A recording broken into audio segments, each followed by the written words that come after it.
Welcome to connect with education.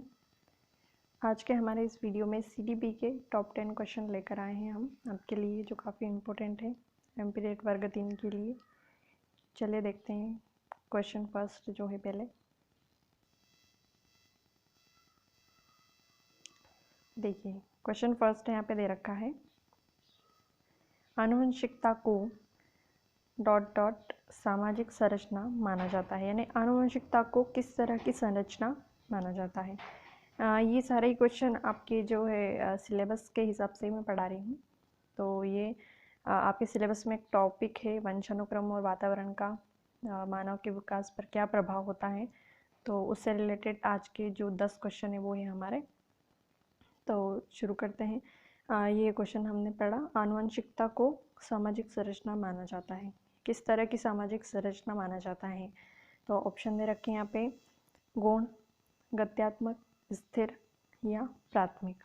तो यहाँ पे जो सही आंसर हो जाएगा वो आपका स्थिर। ठीक है, तो ऑप्शन नंबर 3 जो है वो सही हो जाएगा। यानी आनुवंशिकता को स्थिर सामाजिक संरचना माना जाता है। यानी जो आनुवंशिकता होती है वह स्थिर होती है। ठीक है, यानी एक पीढ़ी से दूसरी पीढ़ी तक जो मनुष्य के गुण हैं, आनुवंशिक गुण हैं, उनका एक पीढ़ी से दूसरी पीढ़ी तक स्थानांतरण होता रहता है। तो यह स्थिर है, यानी कभी खत्म ही नहीं होती। ठीक है, अगला क्वेश्चन देखते हैं। क्वेश्चन नंबर 2 दिया है यहाँ पे, माता पिता से वंशजों में स्थानांतरित होने वाले लक्षणों को कहा जाता है। ऑप्शन दिए हैं, पर्यावरण, option second gene, option third है आनुवंशिकता या होम्योस्टैटिस। ठीक है, तो यहाँ पे जो आपका सही आंसर है वो हो जाएगा आनुवंशिकता।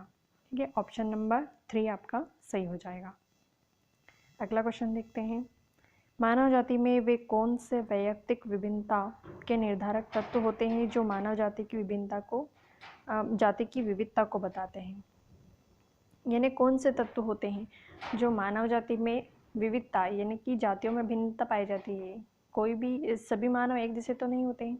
ठीक है, सभी अलग अलग पाए जाते हैं, यानी अलग अलग गुण पाए जाते हैं, विभिन्न प्रकार से उनमें विभिन्नताएं पाई जाती हैं। तो कौन से तत्व होते हैं जो विविधता को निर्धारित करते हैं। ऑप्शन देख लेते हैं।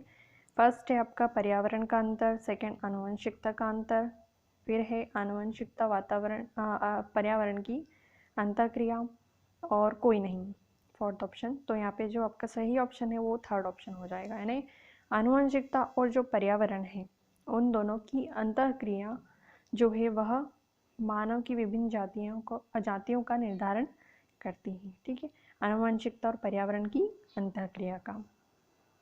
अगला क्वेश्चन देखते हैं, आनुवंशिकता संबंधी कारक है। 4 ऑप्शन दे रखे हैं, इनमें से कौन सा आनुवंशिकता से संबंधित कारक है। तो ऑप्शन फर्स्ट है आंखों का रंग, फिर दूसरा दे रखा है सामाजिक गतिविधियों में भागीदारिता, तीसरा है समकक्ष व्यक्तियों के समूह के प्रति अभिवृत्ति, और चौथा है चिंतन पैटर्न। तो यहाँ पे आप देख सकते हैं कि सबसे जो थोड़ा डिफरेंस अलग ही लग रहा है ना। तो ऑप्शन फर्स्ट अपना यहाँ पे सही हो जाएगा। ये आनुवंशिकता से संबंधित है। यानी आँखों का जो रंग है, आँखों के जो रंग का गुण है वह किससे निर्धारित होता है, मनुष्य में आनुवंशिकता से निर्धारित होता है। ठीक है, ना कि वातावरण से निर्धारित होता है। वह उसका आनुवंशिक गुण है जो उसके पूर्वजों से उसे मिला होता है। ठीक है, थोड़ी बहुत विभिन्नता पाई जाती है। अगला क्वेश्चन देखते हैं। क्वेश्चन नंबर 5 है, प्रकृति पोषण विवाद में प्रकृति से क्या अभिप्राय है। ऑप्शन दे रखे हैं यहाँ पे, जैविक की विशेषताएं या वंशानुक्रम सूचनाएं, एक व्यक्ति की मूल प्रवृत्ति, थर्ड ऑप्शन है भौतिक व सामाजिक संसार की जटिल शक्तियाँ, या हमारे आसपास का वातावरण। तो जो सही आंसर है वो हो जाएगा पोषण से अभिप्राय है, प्रकृति से अभिप्राय है, जैविक की विशेषताएं या वंशानुक्रम सूचनाएं। ठीक है, फर्स्ट ऑप्शन यहाँ सही हो जाएगा। ठीक है, ये क्वेश्चन देखिए, प्रकृति से क्या अभिप्राय है। अगले क्वेश्चन पे चलते हैं हम। मानव विकास किन दोनों के योगदान का परिणाम है। यानी मानव विकास में किन 2 कारकों का योगदान है। पहला है अभिभावक अध्यापक, दूसरा है सामाजिक सांस्कृतिक कारकों का, या वंशक्रम या वातावरण का, और चौथा है इनमें से कोई नहीं। तो यहाँ पे जो अपना सही ऑप्शन है वो हो जाएगा ऑप्शन नंबर जो सेकंड नहीं सॉरी, यहाँ पे थर्ड ऑप्शन आपका सही हो जाएगा, यानी वंशक्रम और वातावरण का जो है थर्ड ऑप्शन ये सही रहेगा। ठीक है, सेकंड नहीं है, थर्ड ऑप्शन सही होगा। ठीक है, अगला क्वेश्चन देखते हैं हम। क्वेश्चन नंबर 7 है, आर्जव तर्क देता है कि भाषा विकास व्यक्ति की नैसर्गिक प्रवृत्ति से प्रभावित होता है, यानी कि भाषा का जो विकास है वह प्राकृतिक होता है। ठीक है, आर्जव यह तर्क देता है, जबकि सोनाली महसूस करती है कि यह परिवेश से प्रभावित होता है। आर्जव और सोनाली के बीच यह चर्चा किस विषय में है? यानी आर्जव यह तर्क देता है कि भाषा विकास व्यक्ति की नैसर्गिक प्रवृत्ति है, यानी उसे आर्जव जो है उसे भाषा विकास को क्या मान रहा है? एक तरह से वंशानुक्रम का गुण मान रहा है, यानी कि नैसर्गिक यानी पहले से ही यह होता रहता है। ठीक है, मतलब कि जन्म से ही होता है उसमें भाषा का विकास, उसकी जन्मजात प्रवृत्ति होती है। लेकिन सोनाली कहती है कि यह आसपास के परिवेश का प्रभाव है, वातावरण का प्रभाव है। तो दोनों किस विषय में चर्चा कर रही हैं पूछा है आपसे। यहाँ पे ऑप्शन दे रखे हैं, क्या है ऑप्शन? चुनौतीपूर्ण और संवेदनशील भावना, स्थिरता या अस्थिरता पर बहस, सतत व असतत अधिगम, या प्रकृति तथा पालन पोषण पर वाद विवाद। तो जो सही ऑप्शन है वो हो जाएगा प्रकृति और पालन पोषण पर वाद विवाद चल रहा है यहाँ पे। ठीक है, दोनों के बीच में चर्चा हो रही है, किस विषय पर? भाषा के विकास पर। ठीक है, तो फोर्थ ऑप्शन यहाँ पे सही हो जाएगा। अगला क्वेश्चन देखते हैं, व्यक्तित्व एवं बुद्धि में वंशानुक्रम की भूमिका कैसी होती है? यानी व्यक्तित्व और बुद्धि दोनों में ही वंशानुक्रम का क्या रोल होता है, क्या भूमिका होती है? तो ऑप्शन दे रखे हैं, नाम मात्र की भूमिका है, महत्वपूर्ण भूमिका है, अपूर्वानुमेय भूमिका है, या आकर्षक भूमिका है। तो जो सही आंसर हो जाएगा आपका यहाँ पे महत्वपूर्ण भूमिका होती है।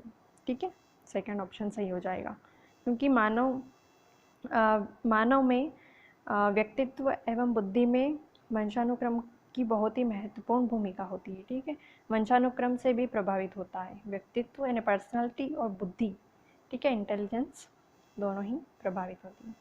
अगला क्वेश्चन देखते हैं, मानव व्यक्तित्व परिणाम है, किसका परिणाम है? मानव का व्यक्तित्व केवल आनुवंशिकता का, पालन पोषण और शिक्षा का, आनुवंशिकता और वातावरण की अंतःक्रिया का, या केवल वातावरण का? तो जो थर्ड ऑप्शन है वो अपना यहाँ पे सही हो जाएगा, कि वह आनुवंशिकता से भी प्रभावित है और वातावरण से भी प्रभावित है। दोनों की ही अंतःक्रिया से जो मानव का व्यक्तित्व है वह प्रभावित होता है। तो थर्ड ऑप्शन यहाँ पे सही रहेगा। अगला क्वेश्चन देखते हैं, निम्न में से के अतिरिक्त सभी वातावरणीय कारक विकास को आकार देते हैं। कि क्वेश्चन थोड़ा कंफ्यूज आपको करने वाला है, ध्यान से पढ़िएगा कि किसके अतिरिक्त वातावरणीय कारक विकास को आकार देते हैं। एक को छोड़ के बाकी सभी विकास को आकार देते हैं। ठीक है, तो पौष्टिक की गुणवत्ता ये भी विकास को बढ़ावा देता है। ठीक है, संस्कृति भी विकास को प्रभावित करती है, शिक्षा की गुणात्मकता भी विकास को प्रभावित करती है, लेकिन जो शारीरिक गठन है, ठीक है, वह विकास को प्रभावित नहीं करता है। तो जो सही है वो ऑप्शन नंबर 4 हो जाएगा आपका। ठीक है,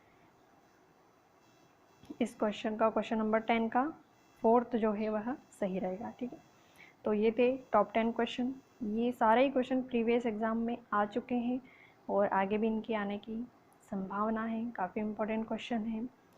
तो ऐसे क्वेश्चन मैंने पहले भी डाल चुकी हूँ, मैं टॉप 10 क्वेश्चन की सीरीज़ चल रही है अभी। तो ये वीडियो आपको अच्छा लगे तो लाइक ज़रूर करें, साथ ही कमेंट करके हमें ज़रूर बताएं, कुछ कमियां हो तो वो भी बताएं हमें कमेंट करके, तो हम उसे पूरी करने की कोशिश करेंगे। और चैनल को सब्सक्राइब करें। Thank you.